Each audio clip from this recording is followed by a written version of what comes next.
Xin chào các bạn.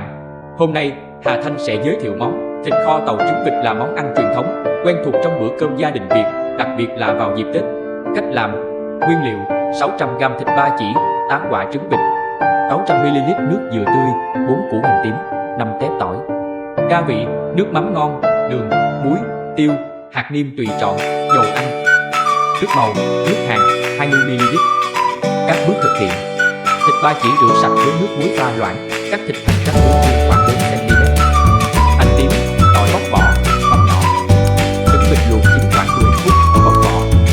Cho thịt vào tô lớn ướp với 1/2 lượng hành tỏi băm, 2 muỗng canh nước mắm, 1 muỗng canh đường, 1/2 muỗng cà phê muối, 1/2 muỗng cà phê tiêu, 1 muỗng canh nước màu. Trộn đều và ướp 20 phút. Cho chút dầu ăn vào nồi inox, phi thơm phần hành tỏi băm còn lại. Cho thịt đã ướp vào, xào sánh lại khoảng 3 phút.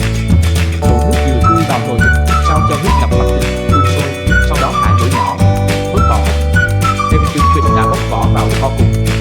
Tiếp tục kho lu riu trong khoảng 90 phút. Thịt kho đạt yêu cầu là thịt mềm, miếng thịt treo lại một chút, có màu ánh sáng đẹp, nước kho sánh nhẹ, đậm đà. Thịt bày và thưởng thức.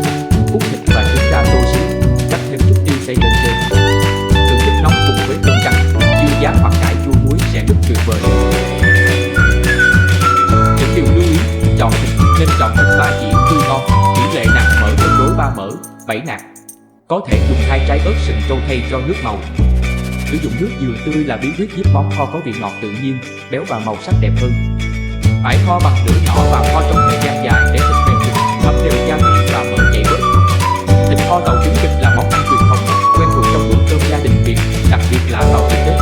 Món ăn này có hương vị đậm đà, màu sắc cánh gián đẹp mắt, miếng thịt ba chỉ được kho mềm rụt, vuông vắn, béo nhưng không ngấy, thấm vị nước màu dừa caramel và gia vị, kết hợp với trứng vịt vừa vừa. Đây là món ăn tượng trưng cho sự sum vầy, no ấm, thường được ăn kèm với cơm trắng, dưa giá hoặc cải chua.